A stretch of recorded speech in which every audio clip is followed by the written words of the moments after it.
বিশ্বাস আপনাকে ভয় নয়, চেষ্টা বেছে নিতে সাহায্য করে। আত্মবিশ্বাস আপনার চোখে লক্ষ্য স্থির করে এবং পায়ে গতি আনে। যারা নিজের ওপর আস্থা রাখে তারা এই প্রতিকূলতায় সাহস দেখায়। বিশ্বাস না থাকলে সবচেয়ে ভালো পরিকল্পনাও ব্যর্থ হয়ে যায়। কিভাবে নিজের উপর বিশ্বাস তৈরি করবেন? প্রতিদিন নিজের অর্জনগুলোকে মনে করুন, ছোট হোক তবু এগুলো আপনার। নিজের ব্যর্থতাগুলোকে শত্রু হিসেবে নয়, শিক্ষক হিসেবে দেখুন।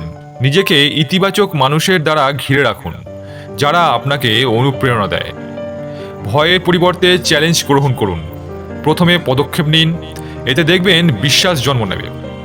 ভুল হোক, সমস্যা আসুক, হাল ছাড়বেন না। মনে রাখবেন, আপনি কেমন মানুষ হবেন সেটা নির্ভর করবে আপনার কীর্তির চেয়ে বেশি আপনার নিজের প্রতি বিশ্বাসের উপরে। নিজেকে বিশ্বাস করুন, কারণ আপনি নিজেই